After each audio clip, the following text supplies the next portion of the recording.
earning him the 2018 Turing Awards, which is a Nobel Prize of Computing. He also received the prestigious Killian Prize in Nature Science for crediting his key breakthroughs in the use of neural networks and his persevering work dedication in years in AI field. Bengio, he's currently a professor at University of Montreal and founder and scientific director of Milan, one of the top places for machine learning. He co-directs the Canadian Institution for Advanced Research Learning in Machines and Brain Programs as senior fellow and acts as scientific directors of Institutes for Data Valorization.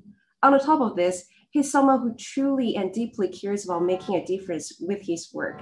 So when the COVID-19 epidemic took hold, he redirects a large part of the efforts towards helping contributions to this problem. And today, in the next half of hour, he will tell us about something about AI, how AI could make larger impact to the world, and how we could contribute together as a whole in this field. Kindly remind that this session is a keynote speech of Bengio related to artificial intelligence. Following this session, there is a live Q&A discussion where Bengio will answer the question from the audience. So please don't forget to submit your question in Q&A box below. So let's welcome Bengio to talk about artificial intelligence and its future impact.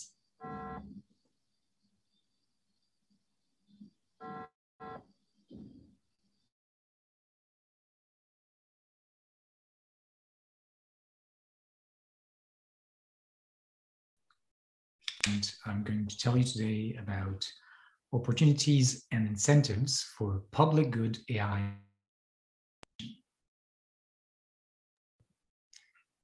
AI is a powerful tool, or it could be misused.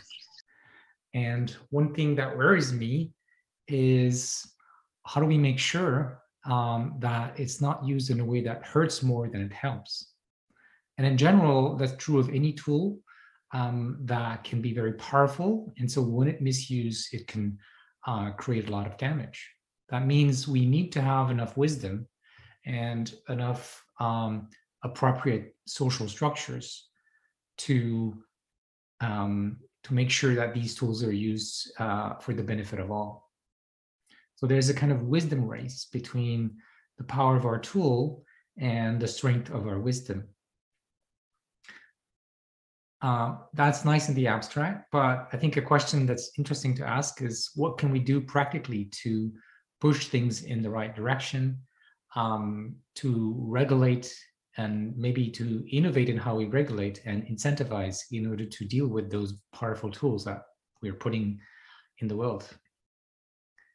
So on one side of the equation, something that I've been involved in is thinking about ethical principles in the use of AI, in the deployment of AI, make sure that it's used in a responsible way to respect a set of principles, the well-being of everyone, respect for autonomy, protection of privacy and intimacy, solidarity, democracy, equity, diversity and inclusion, prudence, sustainable development, and so on. That was at the basis of the Montreal Declaration from 2017. But of course, since then, there's been hundreds of approaches to better think about how we can protect ourselves with respect to the tools that we're creating.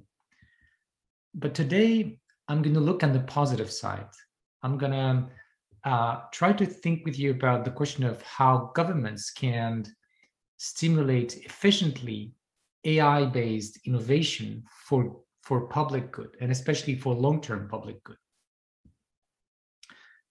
Now, of course, a lot of the things I'll tell you about, I think, are relevant for many kinds of innovations, but AI innovation in particular relies so much on data that it creates particular issues, in particular, the realization and the question of how we make sure that data is used in the best possible ways.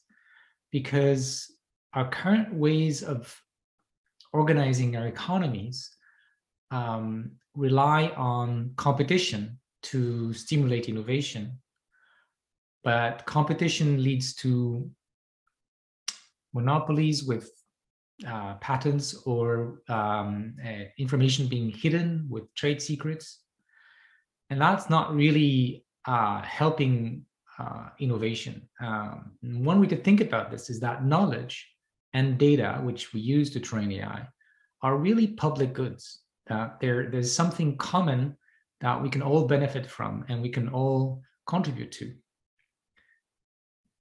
So I'll come back to that. But one running example in my presentation to motivate some of this work is the research that our group and many others are doing to explore how machine learning can be used to fight against antimicrobial resistance, and in particular to discover new treatments against what may be one of the major upcoming threats to humanity.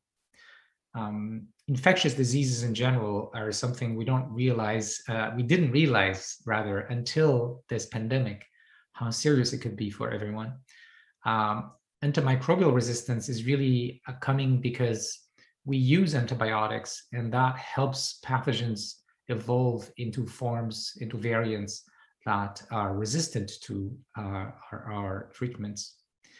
But if we can develop tools to understand better how to defend ourselves against these pathogens, how to develop new drugs, that will help us also respond faster to future pandemics. And the same tools could be used to help us also deal with neglected diseases that affect mostly poorer countries.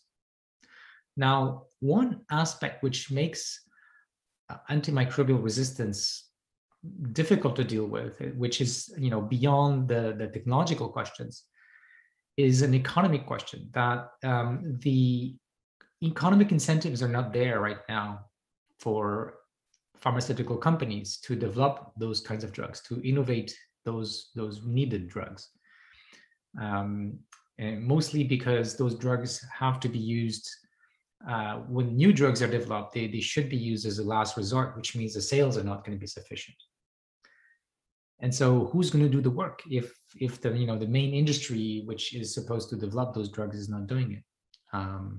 So that's one of the questions I'm thinking about. Now, in particular, antimicrobial resistance is something that's dangerous both economically and in terms of human damage. It's predicted that if we don't find solutions to this problem, there'll be on the order of 10 million deaths per year by 2050. So compare that with about 3 million deaths since the beginning of the pandemic. 10 million per year is a lot of people. And in terms of economic impact over the planet, we're talking about $100 trillion accumulated in the next couple of decades. So this is not something we should just forget about. Now, the good news, and also why AI can become an interesting avenue to explore here, is that there's been pretty amazing progress in the technology to evaluate candidate drugs. In particular, with synthetic biology, we can test tens of thousands, hundreds of thousands, potentially hundreds of millions of different candidate peptides in each assay. And that's a lot of data that can be used to feed the next batch of training of machine learning systems to propose new candidates iteratively.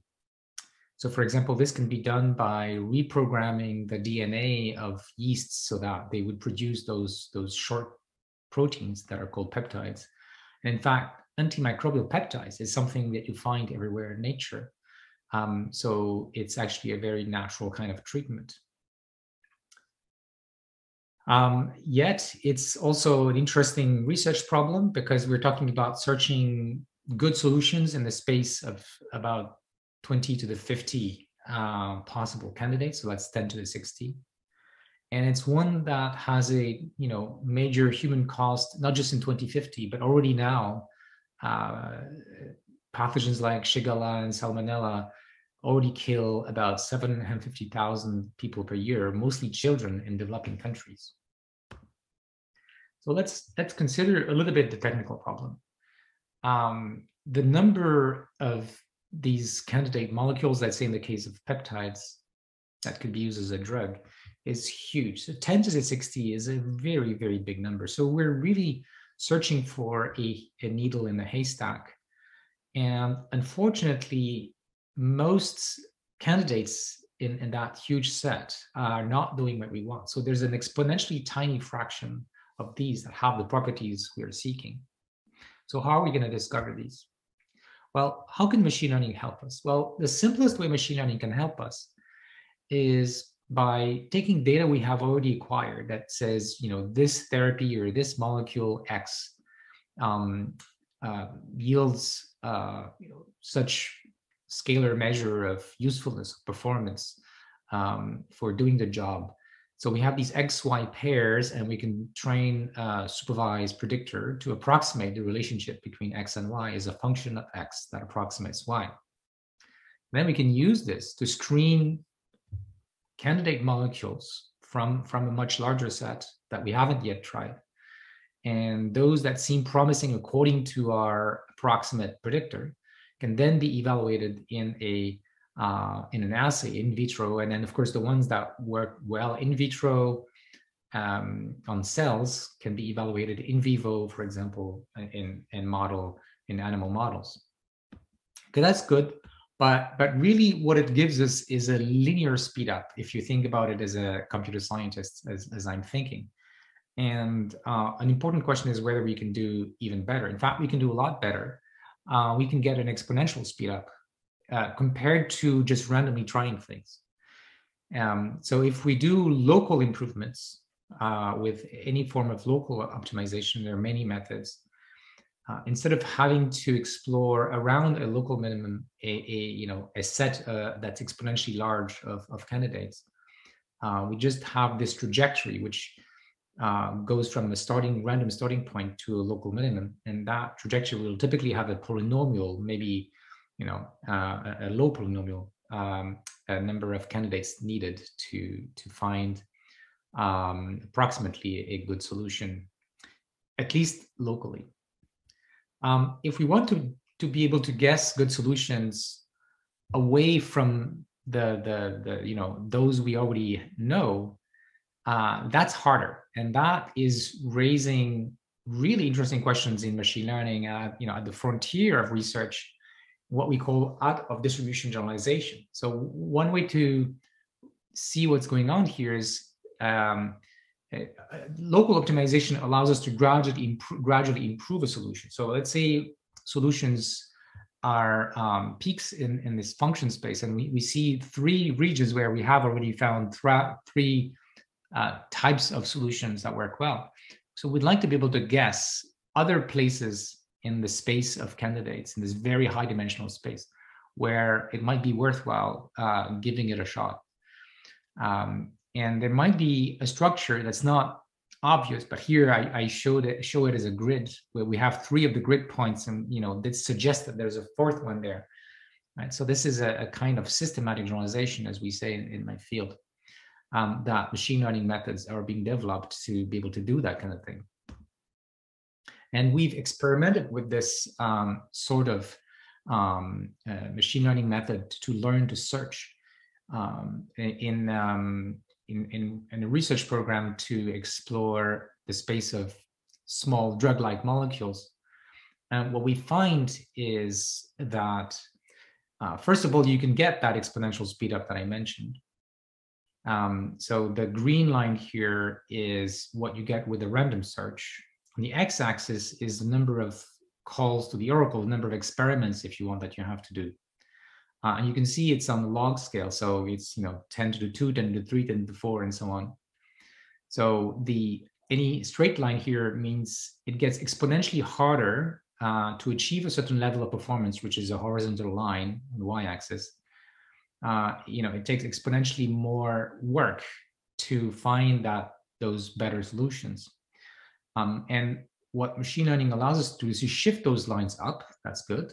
And also to improve the slope. So improving the slope is important because it means it's going to take exponentially less effort to find those solutions. And even better, that's what we see with the dotted blue here, is that as we see more data, the system starts learning how to search in that space, and the slope gets better. And so the exponent, it's still exponential, but the exponent gets more and more favorable as you see more and more data. So let's go back to the problem of antibiotics discovery. The way to think about this at an economic level here is that there's a mismatch between the commercial value of innovation to discover new antibiotics and research to discover new antibiotics. On the one hand, commercial value is insufficient because the societal value is very high. I mentioned, $100 trillion. And that's what the cost of society will be if we don't do anything. But the commercial value of doing that work is much less. And so companies don't do it. It's not enough to motivate them. So we really have a problem. We can't just let markets figure it out. This is what's called the market failure. So when there's a mismatch between societal value and commercial value of innovation, governments need to step in. I talked about antibiotics, but you have the same kind of problem in areas of environmental concerns like climate change. For example, the use of AI to discover new carbon capture materials. It's going to depend on governments putting a sufficient price on carbon for these kinds of innovations to become viable commercially. Now, unfortunately, to make things even more complicated, these kinds of threats, like with climate change or antimicrobial resistance, they really are global threats. A pandemic is a global threat. It's not enough for each country to think about this problem on their own. We are seeing that there is a kind of tragedy of the commons in the case of vaccines currently, with vaccine nationalism leading to a very suboptimal allocation of the resources and the vaccines that may lead to the development of new variants that are going to potentially make our current vaccines useless and threatening the whole planet. So we need a global coordination to face these kinds of threats. We have organizations which have been created for this, like the World Health Organization, but they don't have enough power to enforce global policies to solve these problems, unfortunately. Now, let's forget about the international context, which is very important, but think about what a single government could do if they wanted to invest to make this kind of AI-driven innovation happen. So governments in many countries provide grants for R&D in areas where they want companies to innovate. And grants are good. They pay for costs, but they're very different in structure from the kind of incentives that companies typically have when they're after something that could have downstream commercial value. They could get the grant and do a bad job and still have, the money, and so the motivation really isn't sufficient for those companies to do something that's actually going to work in the long run. Whereas if it is a profit motivation, it has to work well. Otherwise, they're not going to get the reward. The reward comes because the product works. So that's an issue. Maybe we need to rethink how governments provide these incentives, and there are examples of how to do that. Also, I'm an academic, and I see governments providing funding for research projects that can be useful in society, and the way that they try to guarantee that it's going to be useful is to make sure that some companies is willing to pay, say, half of the price of the research, while the government is going to pay for the other half in a project that's happening in a university, for example. And that works well for some things, for a lot of applied research. But if we're talking about something like antimicrobial resistance or some climate change research that don't have enough commercial value, companies will not be interested in paying half of the research. So that's a problem, right? So really, the question I'm asking here is, what do we do when we see that there's a needed innovation that has a high societal value but a low commercial value? In general, economists have been thinking about this for a long time, and in principle, we can have governments intervene to introduce in the markets a new signal. For example, pricing carbon is a good example of that. And then that forces those companies to internalize the externalities that they were not taking into account. So if so governments have to design those signals and inject money or extract money from the markets. I mean, it could be positive or negative rewards to incentivize companies to behave in a way that's socially better. One thing that is not always obvious is when you talk about innovation, but also in the case of climate change, sometimes the effect of the work that's going to be done is over many years in the future. In the case of drug discovery, it can take 10 years. In the case of climate, it's also a matter of decades. The actions we take today are going to have an impact in many decades to come. And it's more difficult to do this incentivization of markets when the rewards are more uncertain in the future. So governments, I think, need to innovate in how to do that. And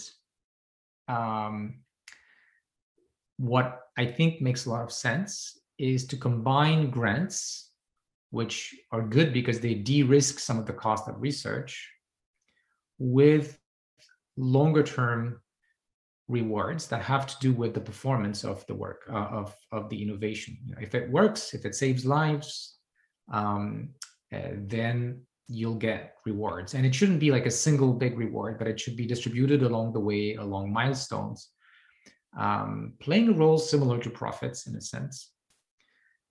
And of course, how to do that is going to be on a case-by-case basis. It depends on what it is that governments want to incentivize. And there is already quite a bit of work in different countries to set up things like social impact bonds, for example, that have these kinds of properties.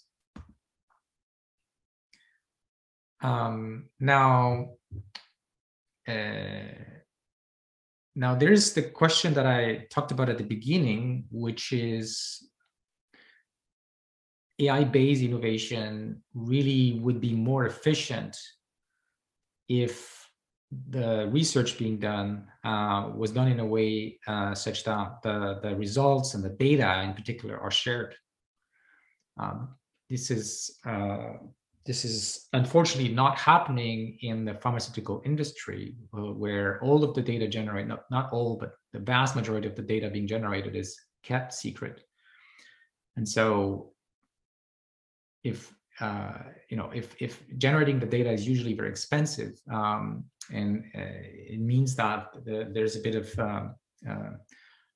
inefficiency there, not a bit, but a lot of inefficiency. And if taxpayers are going to pay for something like this, they probably would like that the money is used in the most efficient way. And if we want many actors to collaborate on these very difficult global challenges, sharing data is also very important. So the first part, of my recommendation is for public good innovation, governments should contribute not just to costs, but also to some outcome-driven downstream rewards. There's the question of how to set those rewards. The way that it's happening with patents is a bit weird. We give a monopoly to the company that has created the innovation. And then if they're lucky, they can use that monopoly to make a huge amount of money. If they're not lucky, it doesn't sell enough. There's a huge variance. And the amount they get may not be proportional to the societal value, as I gave the example of antibiotics. In particular, the amount they get, it might be less or might be much more than what would be needed for them to be sufficiently motivated to do the work.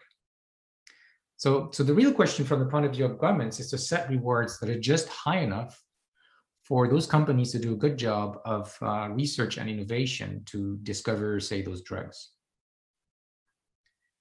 So how can we do that? Well, a simple principle for this is to create auctions, to ask companies to bid for how much they're willing to pay for some research, because there's probably going to be some value for them. So maybe they say, oh, we're going to pay 10% or 20% or 50%, and then they would get part of their costs paid, and then they would also get rewards based on results according to milestones defined by the government.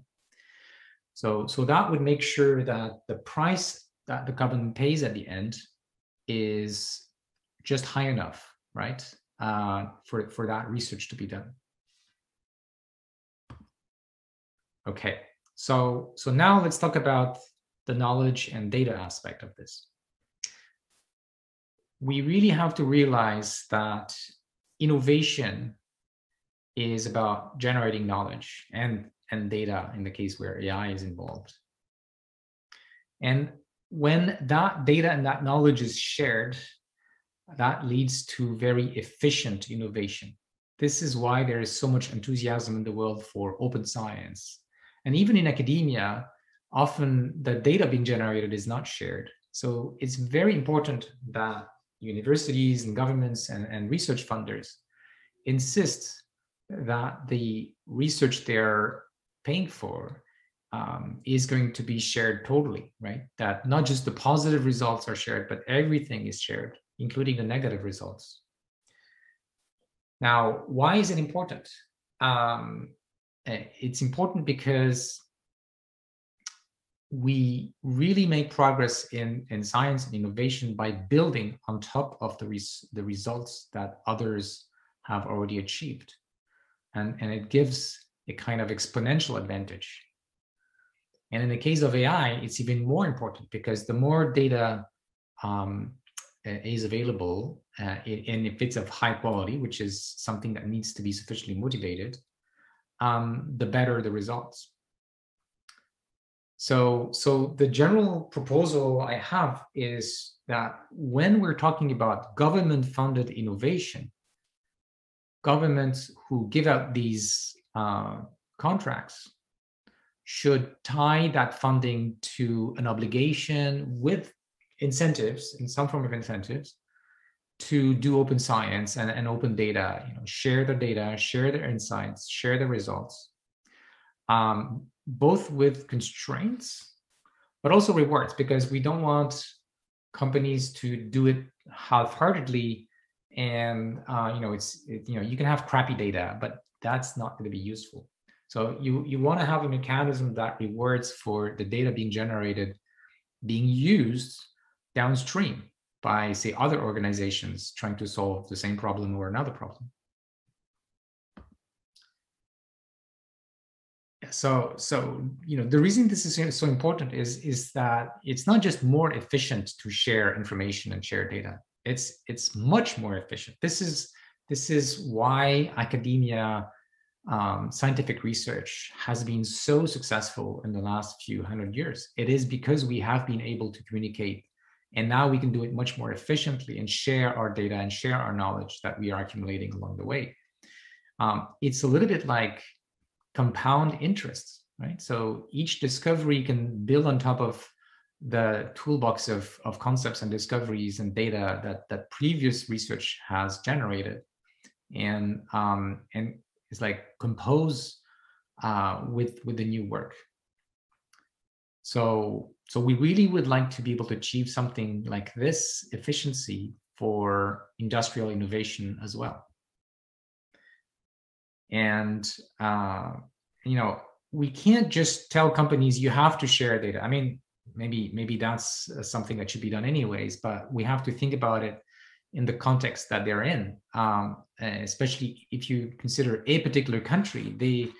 The companies in that country are competing with companies in other countries, and so if they have to share data in Canada but not in the US, this is going to be very bad for our Canadian companies. So how do we deal with this? Well, I don't know, but I think it's worth thinking about it, and I don't think it's a hopeless question. There's a cultural aspect to it. So if we all agree, and it's ideally at the level of the whole planet, that this is important, that we value this, and that data and knowledge is a commodity that is a public good, then the economy can be built around other sources of value. But in the short term, I think what is feasible is for governments to start introducing this kind of culture in the context of innovation that's funded by governments. For example, climate change related research or health related research that governments are funding in large part.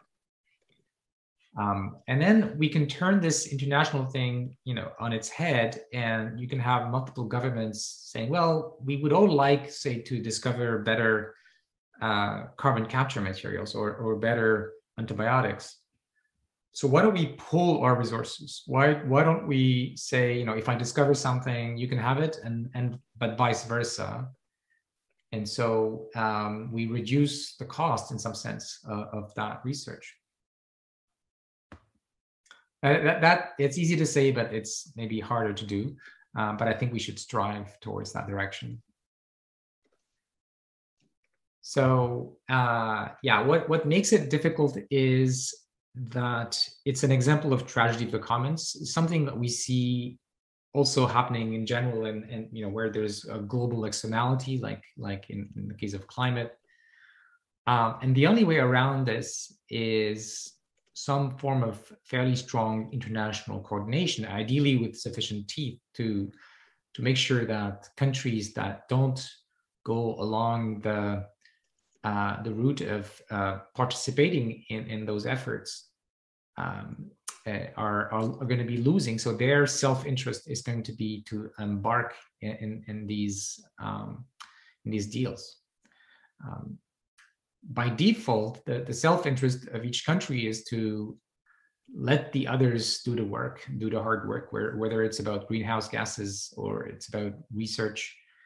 So we need to change the rules of the game. We need to show how, when each actor participates, it's actually beneficial, not just globally, but for each actor. So governments must step in to do these things. And I think one important instrument that hasn't been used enough, for example, in the case of climate change, is to tie these kinds of agreements to international commerce. So if two countries agree to protect, for example, to price carbon in a particular way that's sufficiently strong, and they also agree to have some sort of free trade. But we shouldn't have the free trade without also these agreements about shared public goods that we would like to manage collectively. All right, so to conclude, I have told you about a particular problem, the problem of antimicrobial resistance, where AI can be useful. But then I've told you about societal and economic and political challenges to be able to solve those problems. And the conclusion is that governments need to step in, and they need to fund that kind of innovation, in this case, maybe AI-driven innovation, but they need to do it in a way that's different from the typical thing they've been doing in the past. It's not enough to give grants as usual. They should also fund this kind of research with downstream performance-based payments. So that's first recommendation. Second recommendation is that this kind of research and innovation funding from governments should come with strings attached and rewards to encourage companies to share their results and share the data that is generated, to encourage an open science, open data environment for this research, to make it the most efficient possible. And finally, there's an international aspect to all this.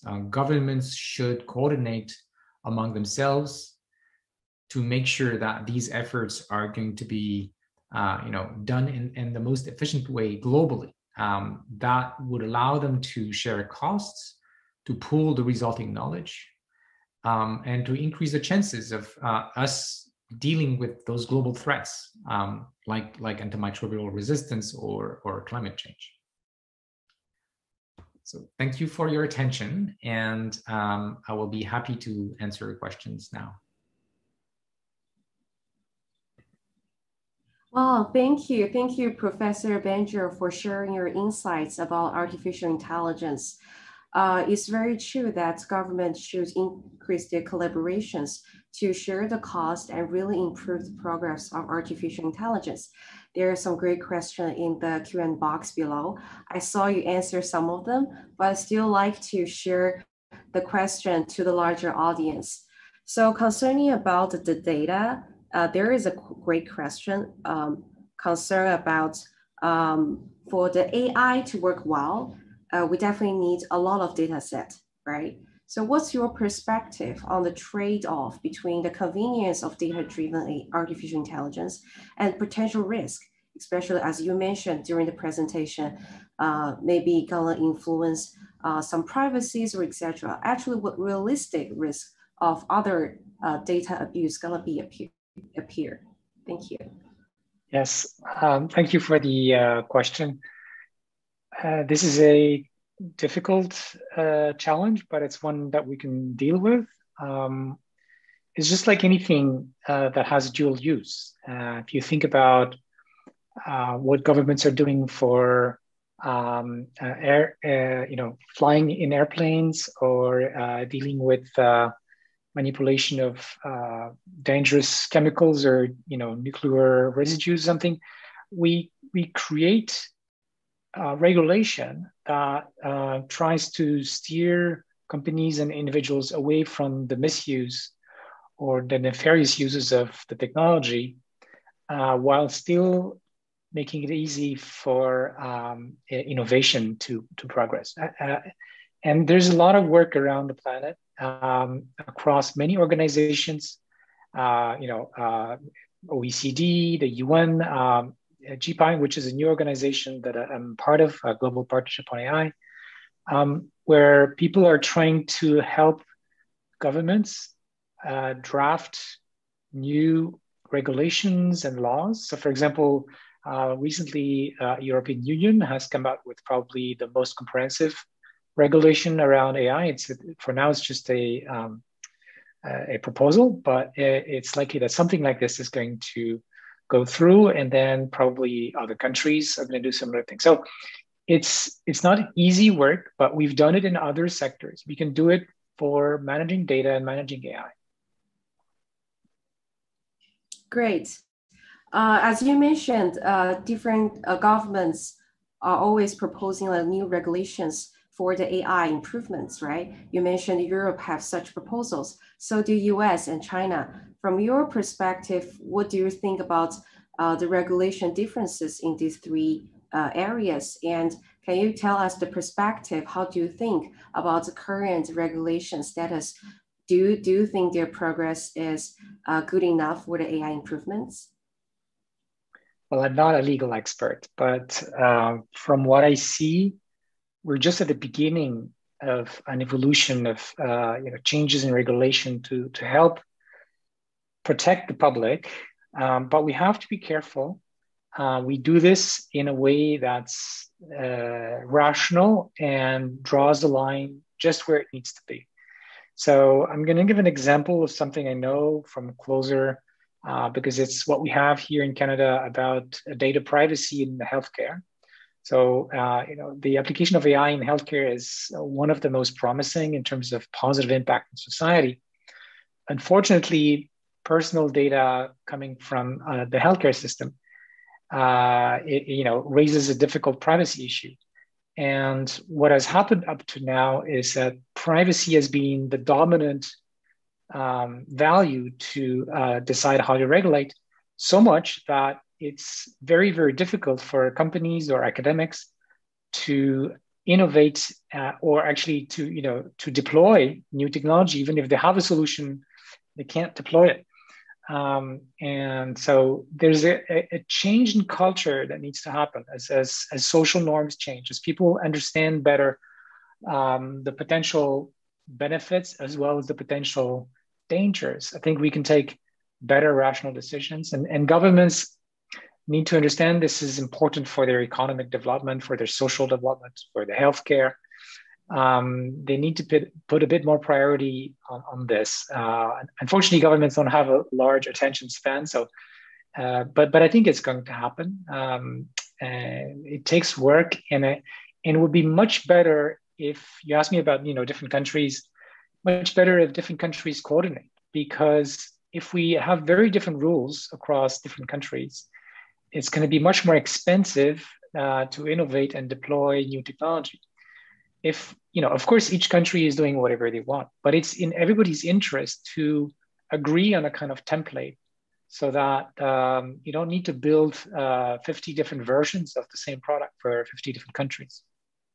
Yes, exactly. I totally agree with you. Actually, I'm working in healthcare industry. Also, my research is related to combining the healthcare data with the artificial intelligence. And there is a great question from the audience, also wondering that are there any typical example of international cooperations in supporting the AI-driven drug discovery that you know so far? There is, but not enough. So, for example, there's an effort called Melody, which encourages a group of companies to collaborate by sharing data indirectly using federated learning. So the data can stay in each company, but the models can be shared across different companies. So that's one approach. Another approach is what I mentioned, which would allow more sharing when you have government-funded efforts. So there are already organizations either funded by governments or funded by philanthropy that are working on neglected diseases or antimicrobial resistance. So organizations like GARDP and DNDI that are doing this kind of research in a way that's open science and open data, but it's still a very small part of the overall effort. We need a lot more of these kinds of things in the future. Yes, I totally agree with you. And concerning about after we have, for example, from your research, some of the project you already have a certain amount of data sets. So for example, as I saw your research, like some of the research are very closely related to chemical components, right? So right. From your research, especially for feature selection, how you define the features for the chemical compounds as researcher problems? Sure, that's a great technical question. Mm-hmm. Traditional neural nets and deep learning have been designed to work on fixed size vectors or sequences like language and images.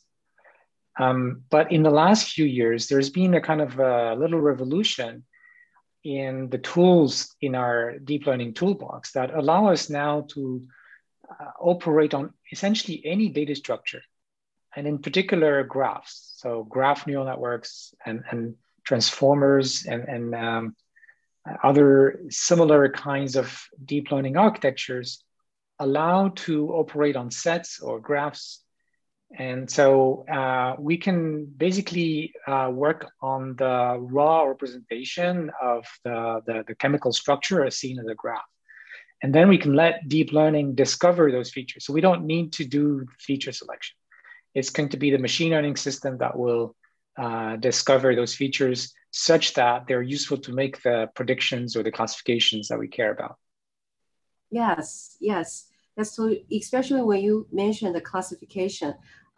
Personally, I had experience on, and I have another questions concerning about so far, how do you assess the current stage of deep learning?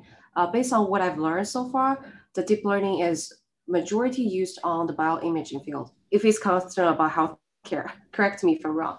So when I'm facing some problems, we can only distinguish two-dimensional objects, but the three-dimensional like deep learning or AI technology are still on research. So how do you, what's your opinion on that improvement or progress in the future? Well, so I think going from 2D to 3D is a piece of cake. It's more like a computational resources and memory and things like this, and it's already happening. The bigger jump for deep learning is to go from what psychologists call system 1 to system 2. So system 1 is the kind of mental abilities that you use in perception, in vision and hearing and so on. Things you can do very quickly and that don't require any conscious attention. System 2 include things like reasoning, logic, and it's usually slow, but it allows us to react to new situations very smartly in a way that current machine learning is not able to do. This is called out of distribution generalization. Like we build machine learning systems, they're brittle compared to humans. They're much better than previous AI, but they're still much worse than humans in their ability to cope with new situations. And in humans, in cognitive science, we can see those abilities to face novel situation come with the system 2 form of brain computation. So there's now a whole effort of deep learning research to extend deep learning from system 1 to system 2. And it relies on attention mechanisms. So now in the last 7 years, it's been already 7 years that we introduced very powerful attention mechanisms in deep learning. And it has worked incredibly well first for machine translation, but now it's even used in computer vision. But I think that's the key for the next step that allows new deep learning architectures and training frameworks to extend their reach to things like reasoning, closer to classical AI, with symbolic AI, but with learning and with the ability to do things at a large scale and efficiently. Yes, I totally agree. I think there is a need to bridge the gap between the aforementioned system 1 and system 2 ways of thinking with all neural networks and consciousness reasoning taking into account. And we definitely must build a world model which meta learns causal effects in abstract of spatial causal variables, which means we need to have more collaborations with government, work internationally to improve the progress of AI. So indeed, thank you very much, Professor Bengio. It's been a pleasure to talk with you. And thank you very much for your time, because we're going to moving forward to our next panel session, also about artificial intelligence. Let's looking forward to a deeper discussion about artificial intelligence with other experts in the next session. Thank you, Professor Bengio. Thank you. Thanks for having me. Thank you.